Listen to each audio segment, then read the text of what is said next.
olehmu 7 macam perkara yang merusak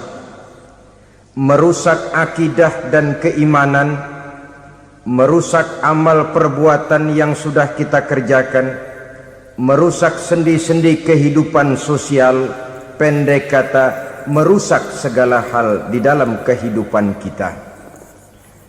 Jauhilah olehmu 7 macam perkara yang merusak. Yang pertama, asyirku billah, menyekutukan Allah subhanahu wa ta'ala.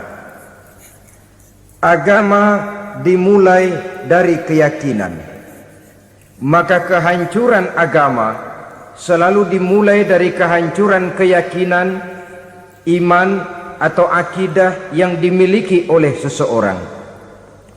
Dan untuk menghancurkan nilai-nilai iman yang kita miliki ini, orang rasanya tidak akan menghantam kita dengan peluru kendali. Orang tidak akan mengirimkan nuklir ke sini. Orang tidak juga akan mengirimkan satuan militernya ke sini. Untuk menghancurkan nilai-nilai iman, dibanjiri kita dengan paham-paham yang merusak dan mendangkalkan akidah. Baik ia bernama materialisme, baik ia bernama sekularisme, baik ia bernama banjirnya maksiat dan munkarat, baik ia bernama banjirnya peradaban dan kebudayaan yang menghancurkan moral daripada anak-anak kita, sedikit demi sedikit melenturkan dan melunturkan nilai-nilai keimanan kita, untuk kemudian pada waktunya nilai iman itu akan bertukar dan berganti menjadi nilai syirik kepada Allah subhanahu wa ta'ala. Atau pada sisi lain, menjadikan yang selain Allah sebagai tujuan akhir daripada kehidupan kita.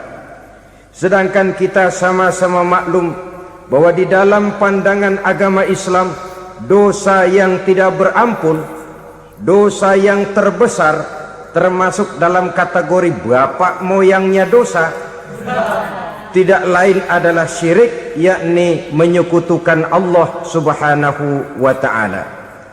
Pola penghancuran iman ini memang berstrategi.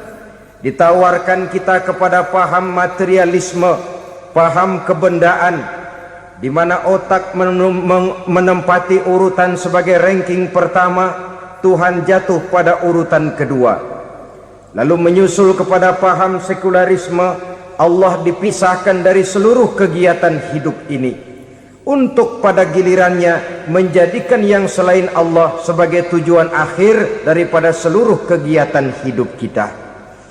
Oleh karenanya, kewajiban menjaga nilai-nilai iman ini merupakan kewajiban yang mulia tetapi berat, tidak hanya untuk kita, tetapi juga bagaimana mewariskannya kepada anak-anak kita, generasi yang akan datang. Orang-orang tua bijaksana yang diceritakan di dalam Al-Quran, kalau sudah berpikir tentang anak-anaknya, pertanyaan yang paling mereka risaukan ialah, ma ta'buduna min ba'di. Anakku, kalau pada satu saat aku, ayahmu sudah tidak ada lagi di dunia ini, meninggalkan kamu semua, ma ta'buduna min ba'di, apa yang akan kamu sembah nak? Jikalau sekarang ayahmu masih mau ke masjid, masih mau melakukan rukuk dan sujud, masih beribadah menyembah Allah subhanahu wa ta'ala, kalau orang tuamu sudah tidak ada, ma ta'buduna min ba'di, masihkah engkau mau datang ke masjid? Masihkah engkau mau rukuk dan sujud? Masihkah engkau mau menyembah Allah subhanahu wa ta'ala? Pertanyaan ini yang dipikirkan oleh Nabi Yakub kepada putra-putranya. Pertanyaan ini yang diteruskan oleh Nabi Ibrahim kepada anak-anaknya. Pertanyaan ini yang diwariskan oleh generasi ulama salafus saleh kepada para generasi berikutnya. Bagaimana kita generasi sekarang? Kita orang-orang tua sekarang bukan berfikir ma ta'buduna min ba'di, malah yang kita fikirkan ma ta'kuluna min ba'di. Kalau bapak tidak ada nanti kamu makan apa nak? Perkara kamu nyembah apa, urusan nomor 18.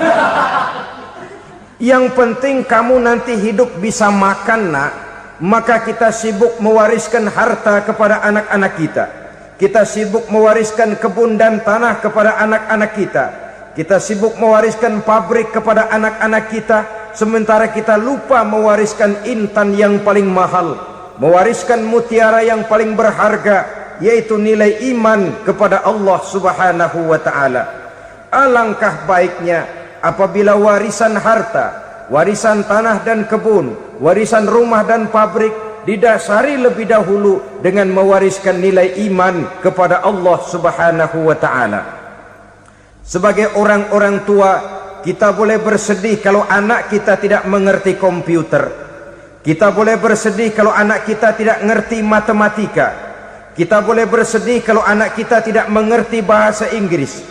Tapi sewajarnya lebih bersedihlah kita orang tua jikalau mempunyai anak yang tidak kenal Allah sebagai Tuhannya, yang kemudian tidak mau rukuk dan sujud kepada Allah Tuhannya. Itulah kemalangan yang paling malang bila kita meninggalkan generasi yang tidak bertauhid kepada Allah Subhanahu wa ta'ala. Betapapun anak kita tidak ngerti komputer, saudara, paling-paling kerugiannya cuma kerugian dunia. Masuk dia ke alam barzakh, munkar nakir tidak akan sempat tanya kau belajar komputer apa tidak. Kumpul dia di padang mahsyar, malaikat juga tidak akan tanya matematikamu nilainya berapa. Yang ditanya, kau kenal Allah, kau rukuk dan sujud kepadanya, kau pernah datang ke masjid. Oleh karena itu, sekali lagi, menjaga nilai iman tidak hanya untuk kita, tetapi juga mewariskannya kepada anak-anak kita, generasi yang akan datang. Sungguh kemalangan yang paling besar apabila kita meninggalkan anak-anak kita. Mereka kita tinggalkan lemah ekonominya, itu tidak baik. Mereka kita tinggalkan lemah otaknya, itu pun akan membuat mereka tertinggal oleh yang lain. Tapi yang paling celaka, jikalau kita tinggalkan mereka dalam kondisi lemah imannya, rapuh akidahnya, tidak baik dan tidak betul keyakinan hidupnya. Oleh karena itu, Nabi berpesan, jauhilah 7 perkara yang merusak. Yang pertama, syirik kepada Allah Subhanahu wa ta'ala. Menyekutukan Allah baik dalam ucapan, dalam keyakinan, ataupun dalam perbuatan. Ini perkara pertama yang termasuk 7 perusak besar di dalam kehidupan. Kalau sudah jatuh kita ke lembah syirik, bagaimanapun banyak kebaikan yang kita kerjakan, berjiwa sosial, bertangan pemurah, gemar menolong orang lain, kalau memang dasarnya syirik, maka seluruh kebaikan kita akan hancur, tidak akan ada nilainya dalam pandangan Allah Subhanahu wa ta'ala. Dalam pandangan manusia, mungkin kita dicatat sebagai orang sosial, gemar menolong orang lain, tidak berpangku tangan melihat orang yang mendapat kesulitan. Tapi oleh karena dasarnya syirik, dasarnya tidak mentauhidkan Allah, maka seluruh nilai kebaikan yang kita kerjakan tidak akan ada nilainya dalam pandangan Allah Subhanahu wa ta'ala. Maka jagalah iman kita, jangan sampai dihinggapi penyakit syirik yang bagaimana kecilnya sekalipun. Sekali lagi, baik syirik dalam bentuk ucapan, syirik dalam bentuk keyakinan, sampai kepada syirik dalam bentuk perbuatan, kita berhindar kepada sifat-sifat yang sedemikian itu. Karena apa? Dalam satu ayat Quran Allah Subhanahu wa ta'ala menjelaskan, innallaha la yaghfiru ayyushraka bih wa yaghfiru ma duna dzalika liman yasha.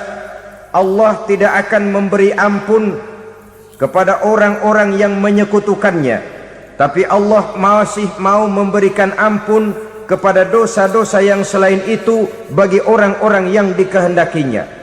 Dosa selain syirik, apabila kita bertaubat, Allah masih mau mengampuni.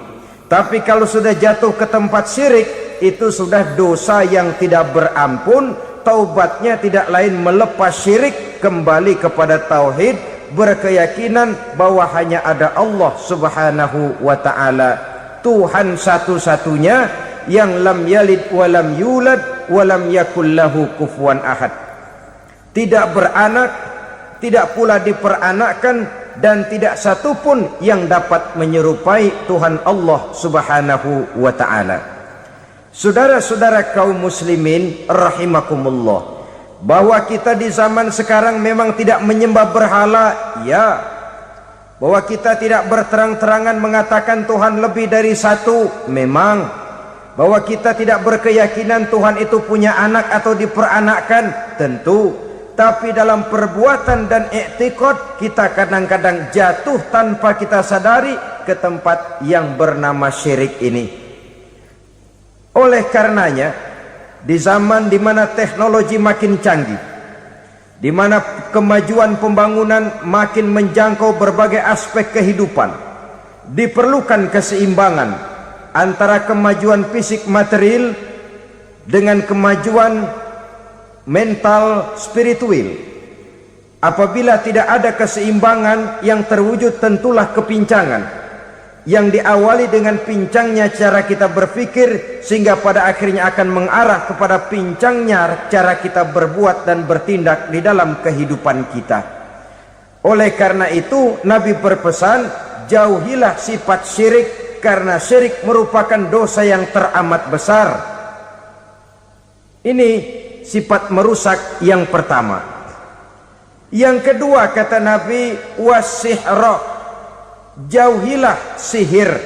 Sihir ini juga termasuk perkara yang merusak kehidupan. Kita semua sama-sama maklum bahwa sihir sebenarnya bukan persoalan baru. Sejak sebelum datang Islam, sihir itu sudah ada. Di zaman Yunani kuno sihir ada, di zaman Mesir kuno, di zaman Cina kuno, dan yang lain-lain yang serba kuno, sihir itu sudah ada. Bahkan para nabi pun, para rasul yang diutus oleh Allah Subhanahu wa ta'ala, senantiasa berhadapan dengan ahli-ahli sihir untuk menguji kebenaran dari misi yang mereka bawa. Sihir adalah perbuatan di luar kebiasaan yang bisa dikerjakan oleh ahlinya dengan bantuan jin atau setan. Hukum mempelajari sihir adalah haram, mengamalkannya lebih haram lagi. Sebab itu saudara-saudara, sihir merupakan perbuatan merusak yang harus kita jauhi. Ciri-ciri daripada perbuatan sihir, pertama, ia mengandung tipuan, bayangan khayal. Di zaman Nabi Musa misalnya, orang melihat tambang-tambang itu seperti ular. Nabi Musa melayangkan tongkatnya menjadi ular-ular besar yang memakan ular-ular kecil ciptaan tukang-tukang sihir Fir'aun tadi. Lalu sihir bisa terjadi dengan bantuan jin kafir atau setan. Kemudian ciri yang ketiga, sifatnya halus dan tersembunyi. Taruh kata ada seorang ahli sihir yang mempergunakan ayat-ayat Quran sebagai jompa-jampe, sebagai baca-bacaan, itu cuma sekedar kedok. Tujuannya tidak lain menjadikan agama sebagai ketok untuk membenarkan cara yang dimurkai oleh Allah Subhanahu wa ta'ala. Satu hadis yang diriwayatkan oleh Imam Bazar dan Tabrani, Nabi berpesan, laisa minna man tatayyara lahu au takahhana au tukuhhina lahu au sahira lahu. Tidak termasuk ke dalam golonganku, kata Nabi, tidak termasuk umatku. Siapa mereka? Man tatayyara lahu, orang yang bertatoyur. Apa tatoyur itu? Dari kalimat toyaro, artinya terbang. Toir biasa diartikan dengan burung. Tatoyaro percaya kepada suara-suara burung. Man tatoyaro lahu, mempercayai, meyakini dengan benar-benar kepada suara beburungan. Kan suka ada itu, nah bunyi burung tuh, maling liwat. Maling liwat. burung bunyi, maling liwat. Itu termasuk tatoyaro lahu, percaya kepada suara burung. Kan aneh kalau suara orang nggak dipercaya, suara burung malah dipercaya.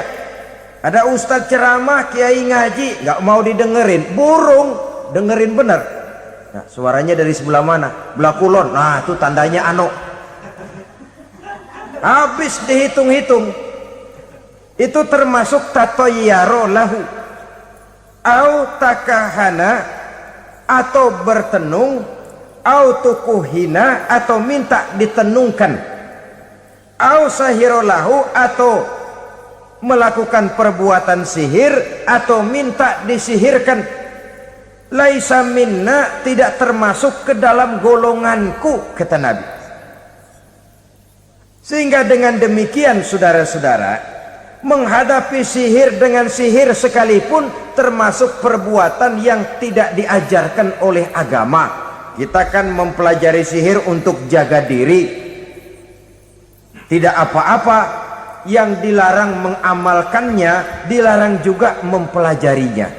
Sebab orang kalau sudah mengetahui, biasanya lalu terangsang untuk mencoba.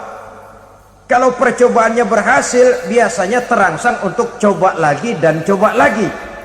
Pada akhirnya ketagihan, lalu beralih menjadi profesi, apalagi itu nanti bisa mendatangkan hasil uang. Saudara-saudara kaum muslimin rahimakumullah, kita manusia makhluk nyata, kita hidup di alam nyata, terikat oleh sunnatullah, causality. Oleh karenanya bagi kita keyakinan yang penuh, keikhlasan di dalam bertuhankan Allah, penyerahan diri sepenuhnya hanya kepadanya, itu sudah merupakan obat penangkal yang sangat ampuh agar kita tidak terkena penyakit-penyakit yang dibuat oleh setan dan para pembantunya. Sehingga beberapa ayat Quran mengajarkan, misalnya a'udzu bikalimatillahi tammati min syarri ma khalaq, atau bismillazi la yadurru ma'asmihi syai'un fil ardi wala fis sama, dengan menyebut nama Allah yang tidak bisa mendatangkan bahaya sedikit pun, dari baik yang datang dari langit maupun yang datang dari bumi. Jiwa yang kosong dari keyakinan yang penuh kepada Allah, jiwa yang penuh was-was dan ragu-ragu, itu yang mudah terserang oleh penyakit-penyakit yang dikerjakan oleh para tukang-tukang sihir, yaitu oleh setan dan seluruh para pembantunya.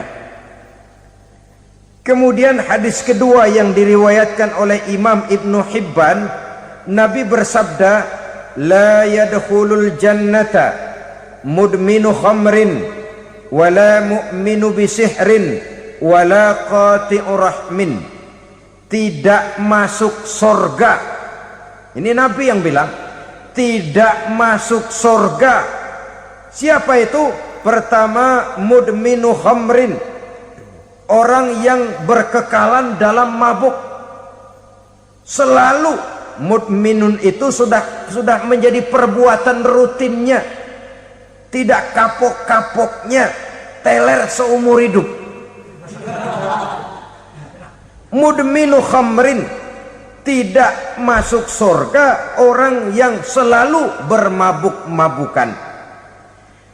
Yang kedua, wala mu'minu bisihrin, orang mukmin tapi main sihir. Ini juga oleh Nabi diperingatkan, tidak akan masuk surga orang mukmin tapi suka main sihir. Wala qati'u rahmin, dan tidak juga orang yang memutuskan silaturahmi. Tiga macam manusia yang diperingatkan Nabi tidak akan masuk surga: orang yang selalu mabuk, orang mukmin yang main sihir, dan orang yang memutuskan silaturahmi. Saudara-saudara kaum muslimin rahimakumullah. Lalu orang berkata, kenapa dilarang kita bersihir? Padahal Rasul sendiri kan punya mukjizat. Nah, kita memang harus membedakan antara mukjizat dengan sihir. Dalam kehidupan agama kita kenal ada yang namanya mukjizat, ada yang namanya karomah atau keramat biasa diucapkan, ada yang namanya maunah, ada yang namanya irhas, ada juga yang namanya sihir. Kesemuanya ini berbeda, saudara-saudara. Yang dinamakan mukjizat itu khusus untuk para rasul saja. Satu kejadian luar biasa yang terjadi dilakukan oleh Rasul atas izin dari Allah Subhanahu wa ta'ala. Perbedaannya dengan sihir jelas. Sihir dari setan, mukjizat dari Allah. Sihir bisa dipelajari, mukjizat tidak. Sihir umumnya untuk maksud-maksud yang tidak baik, sedangkan mukjizat untuk memperkuat kebenaran yang disampaikan oleh para rasul dan ditentang oleh umatnya. Bahkan kafir Quraisy dahulu menganggap orang-orang ahli sihir itu berada dalam satu posisi yang hina, sehingga mereka mengatakan dan menuduh Nabi Muhammad sebagai tukang sihir. Tuduhan sebagai tukang sihir adalah tuduhan yang sangat aib dan hina. Di tengah masyarakat kufar jahiliyah, kedudukan tukang sihir dipandang sebagai kedudukan yang hina, sehingga mereka mengejek Nabi dengan sebutan tukang sihir. Jadi mukjizat hanya untuk Rasul saja. Kemudian karomah. Karomah ini asal kata dari karoma, kehormatan, kemuliaan yang diberikan Allah kepada hamba-hambanya yang rajin mendekatkan diri kepadanya. Oleh karena ketekunannya melaksanakan ibadah, Allah memberikan keistimewaan kepada orang itu, yang dengan keistimewaannya dia bisa mengerjakan yang tidak bisa dikerjakan oleh orang lain. Karomah hanya bisa dicapai dengan prestasi ibadah. Kalau sihir, mau ibadah apa enggak, asal dia belajar, bersatu dan berteman dengan setan, memenuhi persyaratan-persyaratan setan, biasanya lalu bisa. Sedangkan karomah tidak mungkin terwujud tanpa orang mendekatkan diri sedekat-dekatnya kepada Allah Subhanahu wa ta'ala. Maka kita lihat biasanya orang-orang yang punya ilmu sihir, mukanya rata-rata nggak enak dilihat. Kumuh, jauh dari air wudhu, jauh dari sujud kepada Allah, malah berteman dengan setan, menjadi pelayan-pelayannya setan. Saudara-saudara, adapun maunah, keistimewaan yang diberikan Allah kepada hamba-hambanya yang belum sampai kepada tingkat wali, tapi orang itu lebih banyak kebaikannya daripada kesalahannya. Umpamanya, saudara jalan bertiga di pinggir jalan, saudara ada pada posisi di tengah, lalu bertiga ini ketabrak mobil. Menurut perhitungan saudara mati lebih dahulu. Tapi terjadi hal yang aneh, dua teman saudara mati, saudara malah cuma luka dan lecet sedikit saja. Apa itu? Kalau kita lebih banyak kebaikannya daripada kesalahannya, itu yang dinamakan maunah, pertolongan yang diberikan Allah kepada hamba-hambanya yang lebih banyak kebaikannya daripada kesalahannya. Sedangkan yang dinamakan irhas, kejadian luar biasa pada diri seseorang pada waktu dia masih kecil, yang menunjukkan tanda-tanda keistimewaannya. Itu umumnya pada para nabi pada usia kecilnya sudah ada irhas, tanda-tanda istimewa. Jelas baik mukjizat, karomah, maunah maupun irhas berbeda dengan sihir. Sihir ini jelas saja merupakan bantuan dan persekutuan antara manusia dengan setan. Padahal setan, kata Allah dalam Al-Quran, innahu lakum aduwwum mubin, sesungguhnya setan bagi kamu adalah musuh yang sangat jelas. Saudara-saudara kaum muslimin rahimakumullah, di zaman sekarang dalam menghadapi beban kehidupan yang makin pelik, menghadapi stres yang tidak kunjung selesai, menghadapi persoalan-persoalan yang teramat berat, orang sering mencari jalan keluar kepada hal-hal yang menurut pendapatnya bisa meringankan beban moralnya itu. Pergilah dia mencari sesuatu yang dapat meringankan bebannya. Dan tidak jarang yang jatuh ke pangkuan tukang-tukang tenung, ke pangkuan tukang-tukang sihir, yang mereka itu oleh Quran dijelaskan kadzabal munajjimun walau sodaku. Tukang-tukang tenung, tukang-tukang sihir, mereka itu bohong walaupun benar. Maksudnya bohong walaupun benar artinya kalau yang mereka kerjakan benar itu sih kebenaran. Benar dengan kebenaran itu lain. Kebenaran, kebetulan bisa, tapi tidak untuk selalu. Apalagi kalau itu sudah membahayakan kehidupan orang lain. Jadi oleh karena itu Nabi berpesan jauhilah daripada sihir. Kalau sudah jauhilah dari sihir artinya ya jauhilah daripada mempelajarinya, jauhilah daripada bergaul dengan orang-orang yang ahli di bidang itu, karena dari pergaulan segalanya bisa menular. Baiklah saudara, ini yang kedua. Yang ketiga pesan Nabi, wa qatlan nafsil lati harramallahu illa bil haq. Membunuh orang lain dengan cara yang tidak benar. Membunuh orang yang diharamkan oleh Allah Subhanahu wa taala untuk melakukannya kecuali dengan alasan yang benar. Kita tahu Islam adalah agama damai. Sesuai dengan namanya, ia tidak dikembangkan dengan pedang dan kekerasan. Ia dikembangkan dengan keteladanan dan tuntunan moral.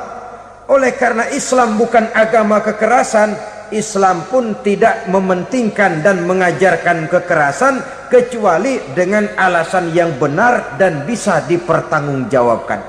Membunuh dengan sengaja, menghilangkan nyawa orang lain tanpa alasan yang bisa dibenarkan adalah merupakan dosa besar dan satu di antara 7 perkara yang bisa mendatangkan kerusakan dalam kehidupan dan yang hendaknya harus kita jauhi.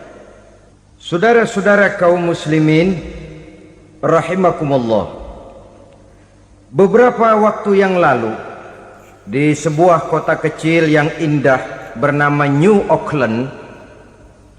Saudara tahu New Auckland? Itu dari Gunung Kidul masih ngidul lagi. Pernah diadakan satu seminar yang membicarakan bagaimana menyelamatkan masyarakat manusia dari bahaya Perang Dunia Ketiga. Diperkirakan kalau terjadi Perang Dunia Ketiga, manusia tidak akan tersisa. Sebab apa? Pada waktu itu cadangan nuklir yang dimiliki oleh bersama Amerika dan Rusia konon sudah sanggup memusnahkan 6 miliar manusia pada saat jumlah manusia baru 5 miliar. Jadi kelebihan nuklir dunia ini. Kalau terjadi Perang Dunia Ketiga, sulit manusia untuk tersisa. Maka dibahaslah di dalam seminar itu, wah, supaya tidak terjadi Perang Dunia Ketiga, maka perlombaan membuat senjata-senjata canggih, alat-alat pembunuh modern harus segera dibatasi. Dibahas, tidak mungkin kita membatasi perlombaan membuat senjata. Kenapa? Makin maju ilmu dan teknologi, makin canggih senjata yang ditemukan. Atom sudah meningkat menjadi nuklir, nuklir sudah meningkat menjadi neutron, dan kita tahu bom yang bernama neutron ini bom yang cukup membunuh tanpa perlu merusak. Artinya kalau dia diledakkan di kota kita ini, bangunan utuh, jembatan tidak ambruk, rumah-rumah tetap berdiri, tapi semua yang bernama hidup mati. Itu katanya lebih sopan dari bom atom. Sebab kalau si atom ini sudah membunuh, merusak pula. Neutron cukup membunuh saja tanpa perlu merusak. Jadi majunya senjata-senjata teknologi sebagai akibat yang logis dari kemajuan ilmu pengetahuan ini tidak bisa kita batasi. Dan memang sebenarnya yang bahaya bukan senjatanya, tapi manusia yang mengendalikan senjata itu. Mereka kembali kepada prinsip the man behind the gun. Bukan senjatanya yang bahaya, tapi manusia yang mengendalikan senjata itu yang bahaya. Walaupun senjatanya modern, katakanlah model M16 umpamanya, kalau yang mengendalikannya orang beriman, insya Allah aman. Tapi biar megang cuma senapan angin, kalau yang megang orang brutal, ngeri kita deket-deket. Apalagi kalau memang bukan ahlinya menggunakan senjata, bisa ngeker kaki kena jidat.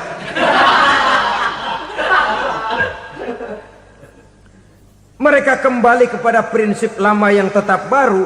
Bukan senjatanya yang harus dibatasi, manusia yang mengendalikan senjata itu yang perlu dibicarakan. Nah, kalau begitu, agar manusia tidak mempergunakan senjata sewenang-wenang, apa yang harus kita lakukan?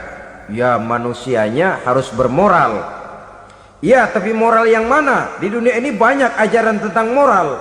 Itu pun mudah saja. Di sini kan kita undang saja ahli dari berbagai agama untuk membicarakan konsep perdamaian menurut agamanya masing-masing. Baik, setuju itu? Setuju. Maka tampillah para ahli agama, mereka kembali kepada prinsip moral daripada konsep yang terkandung di dalam ajaran agama untuk menegakkan perdamaian. Mula-mula naiklah ahli dari agama Hindu, dibacakan konsep perdamaian menurut ajaran agama Hindu, bahwa untuk damai manusia harus meninggalkan nafsu keduniaannya, menempuh samsara dan sebagainya untuk mencapai nirwana, menjauhi kemegahan dan kemewahan dunia. Ini lalu dibahas, rasanya juga tidak mungkin ini. Kemudian dari agama Nasrani, bahwa untuk damai manusia harus menciptakan sifat kasih sayang. Kalau ditampar pipi kiri, berikan pipi yang kanan. Kalau diberikan selendang, berikan baju. Nanti orang kasihan, lalu dia tidak akan nampar lagi. Ketika ini dibahas, ternyata rasanya pun tidak mungkin bisa diterima. Karena apa? Di zaman sekarang orang ditampar pipi kiri, dikasih pipi kanan. Bukan kasihan, gemes. Damai belum tentu, bonyok udah jelas. Lalu ketika dibacakan konsep perdamaian menurut Quran, di mana disampaikan ayat wa jazaa'u sayyi'atin sayyi'atun misluha faman afa wa aslaha fa ajruhu 'ala Allah. Balasan terhadap satu kejahatan adalah kejahatan yang seimbang, tetapi barang siapa yang memberi maaf dan mencari jalan damai, itulah yang terbaik dan akan mendapat pahala dari Allah Subhanahu wa ta'ala. Kamu tidak salah ditampar pipi kirimu, tampar lagi pipi kirinya sekeras dia menampar pipi kirimu. Nanti orang tidak mau menampar kita karena dia tahu kalau dia tampar kita, dia akan menderita tamparan sekeras dia menampar kita. Akan terjadilah prinsip saling hormat menghormati, tidak saling ganggu, tidak saling usil, tidak saling jahil. Atas dasar ini perdamaian bisa ditegakkan. Mereka bisa menerima konsep ini, tapi kemudian seminar ditutup tanpa satu keputusan resmi. Kenapa? Terus terang mereka kagum dengan konsep Islam, tapi sentimen lama terhadap nilai-nilai Islam telah menutup mata mereka untuk menerima kebenaran dari ajaran Al-Quranul Karim. Saudara-saudara kaum muslimin rahimakumullah, kembali kita kepada persoalan pokok. Roh adalah dari Allah. Dia akan kembali kepada Allah, milik mutlak dari Allah. Tidak pantas kita merampasnya dari orang lain. Tidak wajar kita menghilangkannya tanpa alasan yang dibenarkan oleh agama. Di zaman sekarang akibat persaingan hidup yang makin tajam, lapangan kerja yang makin sulit, tensi ekonomi yang makin tinggi, atau karena nilai moral yang makin rendah, atau juga karena rapuhnya pegangan orang kepada agama, nyawa rasanya sudah sedemikian murahnya. Berbagai kasus membuat berdiri bulu roma kita. Ada mayit, ada manusia dipotong 6, dicincang macam kambing. Ada yang dipotong 5, ada yang dipotong 13, dikardusin, dibuang ke tempat sampah. Inna lillahi wa inna ilaihi raji'un. Gejala apa ini? Kanibalisme. Manusia sudah demikian sadisnya, manusia sudah sedemikian buasnya, sehingga sesama manusia diperlakukan seperti hewan. Padahal hewan sendiri belum pernah macan makan macan, bagaimanapun buasnya macan. Belum pernah serigala memakan serigala, bagaimanapun brutalnya serigala. Tetapi manusia makan manusia di zaman sekarang kadang jadi kenyataan dalam kehidupan kita. Kadang persoalannya remeh saja.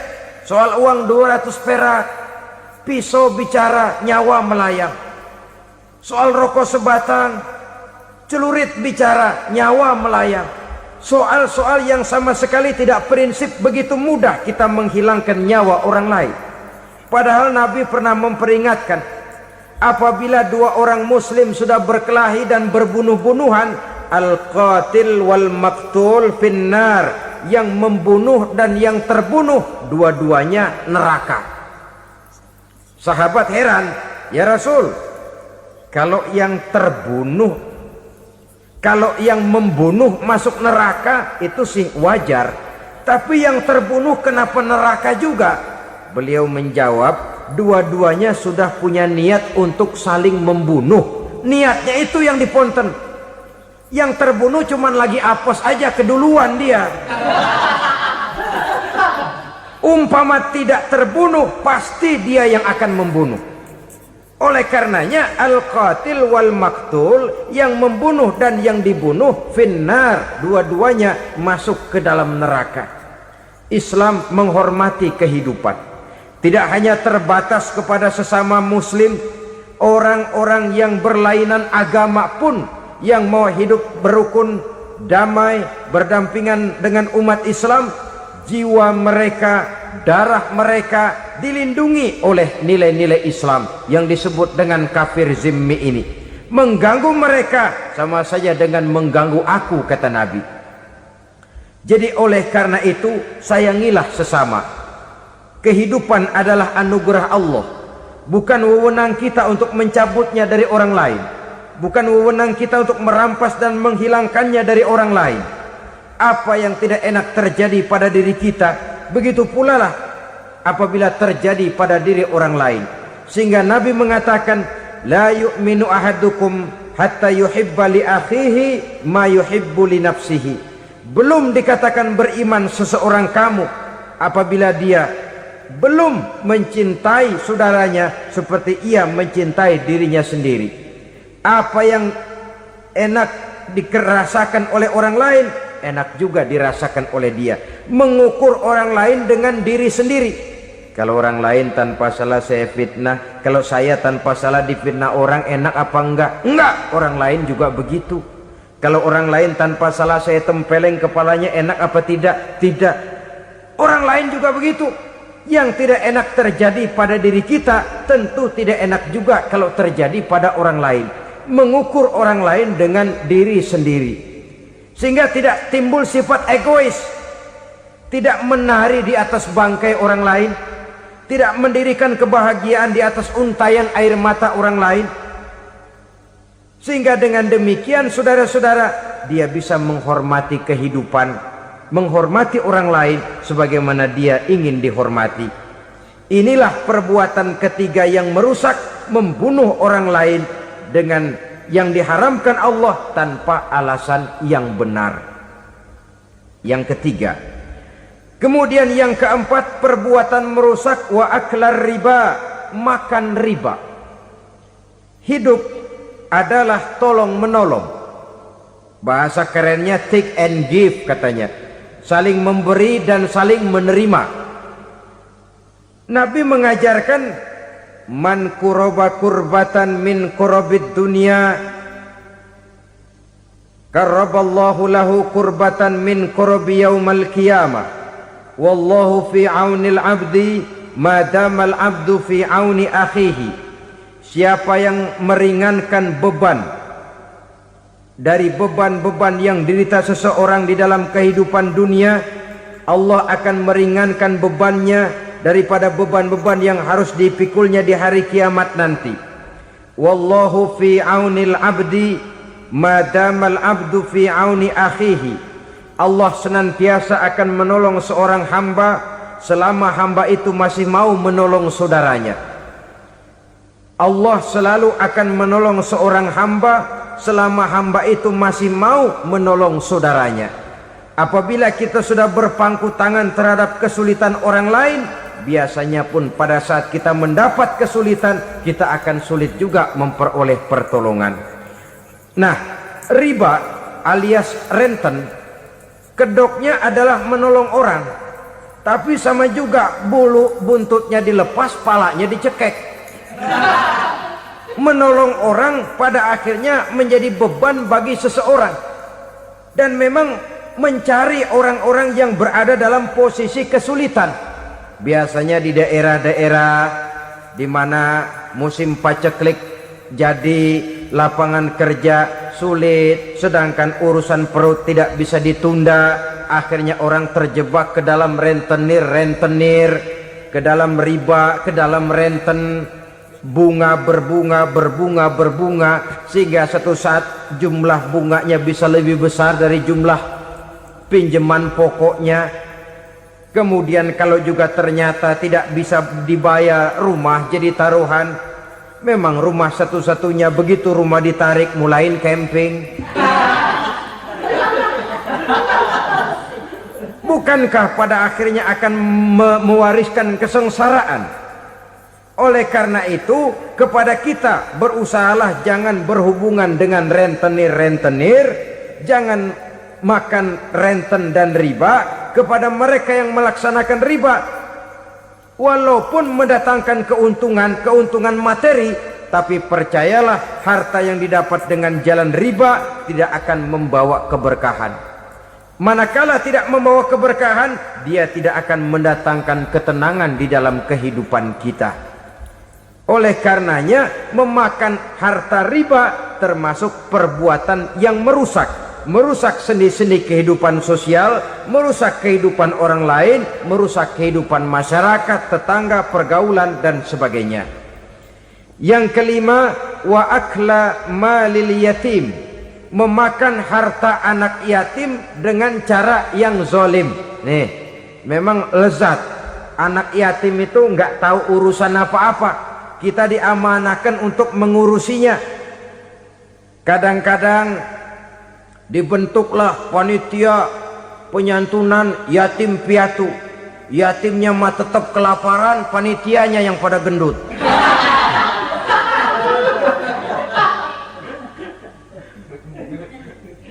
Padahal memakan harta anak yatim termasuk perbuatan dosa besar. Dan menjantuni yatim merupakan perbuatan mulia. Nabi mengatakan, ana wa kafilul yatim kahataini yaumal qiyamah. Aku dan orang-orang yang menyantuni anak yatim seperti dua jari ini pada hari kiamat nanti. Dekat sekali. Jikalau ingin di hari akhir nanti dekat dengan Rasul, bersahabatlah dengan anak-anak yatim. Jadilah pengurus anak-anak yatim. Bangunlah panti-panti asuhan yatim. Pada saat bapak ibunya meninggal, kitalah yang menjadi orang tuanya. Bahkan sedemikian besar perhatian Islam terhadap anak-anak yatim ini, sehingga Quran memberikan peringatan, ara'aital ladzi yukadzibu biddin fadzalikal ladzi yad'ul yatim wa la yahuddu ala ta'amil miskin. Tahukah kamu siapa orang yang mendustakan agama? Beragama tapi dianggap dusta, solatnya dusta, puasanya dusta, karena agamanya sudah berdusta. Siapa mereka? Fazalikal ladzi yad'ul yatim, orang yang menyia-nyiakan anak yatim, wala yahuddu ala ta'amil miskin, dan tidak pernah memberi makan kepada orang-orang yang menderita kemiskinan, menyia-nyiakan, meninggalkan anak yatim, termasuk perbuatan yang divonis kita sebagai orang yang mendustakan agama. Saudara-saudara kaum muslimin rahimakumullah, maka sangat dicela mengeksploitir anak-anak yatim, menjadikan mereka sebagai kedok untuk mencari kekayaan pribadi. Tetapi jikalau ikhlas, ganjarannya sangat besar, nilai pahalanya sangat besar. Menyantuni yatim tidak hanya setahun sekali. Kalau Muharram pakai istilah lebaran yatim, dibentuklah panitia, diberilah beras, uang 45.000 rupiah, alhamdulillah. Tapi jangan lupa, si yatim tidak hidup cuma satu hari. Dia tidak hidup cuma di bulan Muharram saja, dia hidup 12 bulan dalam setahun. Sebagaimana anak-anak yang lain, dia juga berhak punya masa depan. Dia juga berhak menikmati bangku sekolah. Dia berhak mengenyam arti dan makna pendidikan. Dia berhak membekali diri dengan ilmu dan pengetahuan, seperti halnya anak-anak yang lain. Maka kita yang diberikan keluasan oleh Allah, ingatlah itu, bersahabatlah dengan anak-anak yatim, santuni mereka. Perkara setahun sekali di bulan Muharram, alhamdulillah, itu bagus, bin Thayyib alias baik. Tapi tentu dan tentu, sekali lagi, si yatim tidak hanya hidup di bulan Muharram. Dia hidup 12 bulan dalam setahun, 24 jam di dalam sehari. Oleh karenanya, menyia-nyiakan mereka pada saat posisi kita memang mampu, akan memojokkan kita dalam satu posisi di mana kita dianggap sebagai orang yang mendustakan agama, memakan harta anak yatim dengan cara yang zolim. Bapaknya udah meninggal, kebunnya lebar, anaknya dikelecehin. Nah, dah kamu nggak usah pusing, nanti saya yang ngurus. Akhirnya bukan ngurus, nguras. Si yatim mungkin tidak tahu bahwa dia disia-siakan, haknya diambil, miliknya dizolimi. Tapi Allah yang akan membalasnya dengan seadil-adilnya. Maka makan harta anak yatim biasanya balasannya tokcer bin paten. Nggak banyak selang tempo itu, nggak percaya cobain dah. Nyobain aja kan nggak bayar, umpama. Memakan harta anak yatim dengan cara yang zolim, ganjarannya biasanya kontan. Kenapa? Ratapan si miskin, untayan air matanya, jeritan kepedihan hatinya, membuka pintu langit, permohonannya diijabah, getaran hatinya didengarkan oleh Allah. Maka balasannya biasanya kontan, spontan, tidak menunggu waktu terlalu lama. Itu di dunia, belum lagi di akhirat nanti. Bukankah dalam riwayat Mi'raj diceritakan Nabi melihat di neraka itu orang perutnya sebesar rumah? La haula wala quwata. Itu perut kayak rumah, bagaimana jalannya tuh orang? Dan memang gak jalan, diseret-seret oleh malaikat di neraka itu. Hancur perutnya, amburadul itu perut. Berantakan isinya, dibulatkan lagi, diseret lagi, hancur lagi, dibulatkan lagi. Sampai Nabi tanya, orang itu begitu berat siksanya kenapa ya Jibril? Itu Muhammad, waktu di dunia dulu rakus banget makan harta anak yatim. Begitu vonisnya, begitu menyedihkan nasibnya di akhirat. Tapi di dunia pun ketidakberkahan itu sudah membayangi kehidupannya. Oleh karena itu, kepada saudara-saudara yang mendapat titipan anak yatim, berbahagialah, karena semulia-mulia rumah adalah rumah yang di dalamnya ada anak yatim yang disantuni. Sehina-hina rumah adalah rumah di mana di dalamnya ada anak yatim yang disia-siakan. Begitu kata Nabi kita. Rumah yang paling mulia dalam pandangan Allah, rumah yang di dalamnya ada anak yatim yang disantuni. Rumah yang paling hina dalam pandangan Allah, rumah yang di dalamnya ada anak yatim yang nasibnya disia-siakan. Berbahagialah saudara apabila menjadi penyantun anak-anak yatim, pelindung mereka, sehingga mereka mempunyai masa depan sebagaimana anak-anak lainnya. Rasulullah sendiri sedemikian peka terhadap keadaan anak-anak yatim karena beliau sendiri memang mengalami umur 6 bulan dalam kandungan ibu, beliau sudah ditinggalkan oleh ayahnya. Pada saat berusia 6 tahun ibu sudah meninggal. Yatim piatu dalam usia di mana beliau sedang perlu belas kasih seorang ibu dan pengertian seorang bapa. Kepekaan itu lalu timbul, bahkan kemudian sampai kepada beliau berkata, aku dan orang yang menyantuni anak yatim seperti jari tengah dan jari telunjuk di hari akhirat nanti. Sedemikian dekatnya. Baiklah ya, jadi yang kelima, memakan harta anak yatim. Jauhi karena ini perbuatan yang merusak. Yang keenam, watawalli yaumaz zahfi, melarikan diri pada hari pertempuran. Apa ini? Khianat. Tidak konsekuen dengan konsep perjuangan. Pada mulanya keras benar teriak, berantas korupsi, ganyang korupsi. Cuma karena belum dapat giliran. Begitu dia naik dapat kesempatan, korupsinya lebih edan dari yang diteriakinya. Ini termasuk tawalli yaumaz zahfi, berpaling pada hari peperangan. Di saat menghadapi musuh, kalau belum kelihatan musuh, teriaknya nyaring bener. Jangan takut demi kebenaran sampai titik darah yang paling penghabisan. Musuh belum kelihatan. Begitu musuh sudah kelihatan, paling dulu lari ke belakang.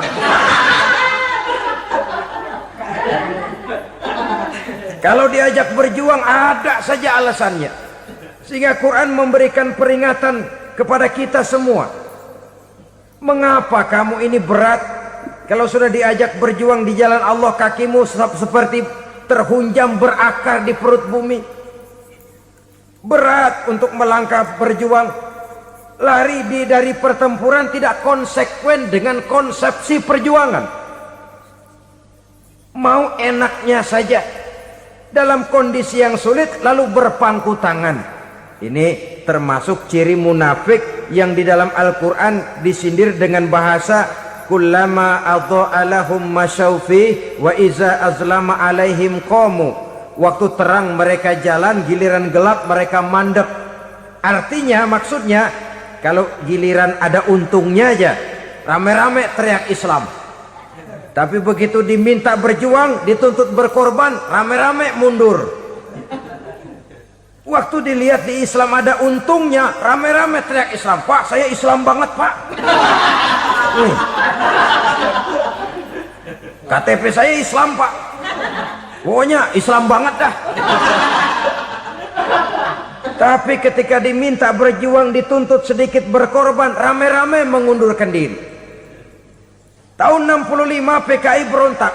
Waduh, waktu itu jadi orang Islam untung itu, nggak dikejar-kejar, aman. Masjid rame, mobil-mobil mewah parkir di depan musola dan masjid. Kenapa? Waktu itu asal udah ke masjid aman, Islam selamat, untung.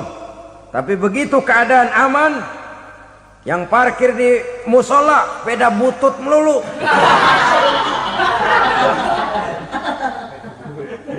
Waktu terang mereka jalan, waktu gelap mereka berhenti. Dikala di Islam ada untungnya, baru wah Islam bagus, Islam hebat. Tapi waktu dilihat ada kerugian, jangan bawa-bawa Islam dah. Jangan bicara soal Islam, ini kan bukan soal agama. Bukan soal agama. La haula wa la quwata illa billah. Beragama kita ambil talfik fid din, mengambil yang enteng-enteng saja dalam urusan beragama ini. Tidak konsekuen kita dengan Islam kita. Seolah kita mau memilih mana yang terasa cocok sama selera kita, kita teriak Islam. Beratan aja dikit, rame-rame berpaling. Itu termasuk tawalli yaumaz zahfi. Para pengkhianat, mental-mental hipokrit yang tidak mau konsekuen menghadapi segala bahaya. Itu termasuk perbuatan yang merusak. Kenapa? Kalau cuma dia saja yang lari, mungkin tidak jadi soal. Tapi larinya ini akan mempengaruhi orang lain. Nah, pengaruhnya itu yang dicegah. Sebab kalau satu sudah mulai lari, yang lain mulai ngelirik. Ketika yang dilirik kemudian tidak ada reaksi, dia akan ikut lari. Artinya apa? Seorang muslim harus konsekuen dengan konsep perjuangannya, dengan keyakinan keagamaannya, dan tidak memilih yang enak-enak saja di dalam kehidupan beragama. Lari dari pertempuran, bermental khianat, mengkhianati agama, merupakan satu di antara sifat yang merusak. Terakhir saudara, wa qazfal muhsanatil ghafilatil mu'minat, menuduh perempuan baik-baik yang tidak tahu menau tentang tuduhan yang dituduhkan kepadanya, menuduh perempuan mukmin yang baik-baik yang tidak tahu menau tentang tuduhan yang dilakukan kepadanya. Fitnah lebih bahaya daripada pembunuhan. Orang yang tidak salah bisa hancur namanya, orang yang berniat baik bisa ambruk perjuangannya oleh karena fitnah. Sehingga dikatakan al-fitnatu asyaddu minal qatli. Fitnah lebih bahaya daripada pembunuhan. Maka memfitnah ini termasuk satu dosa di antara 7 hal merusak yang harus kita jauhi semampu kita, semampu-mampunya. Mengupayakan sebisa-bisanya jangan sampai terjebak ke dalam hal yang demikian. Nah, saudara-saudara, inilah saja pertemuan kali ini. Mudah-mudahan ada manfaatnya. Semoga Allah memberikan kekuatan zahir dan batin kepada kita untuk bisa menjauhi 7 perkara yang merusak ini. Terima kasih atas segala perhatian. Mohon maaf atas segala kekurangan. Wabillahi taufiq wal hidayah. Wassalamualaikum warahmatullahi wabarakatuh. Waalaikumsalam.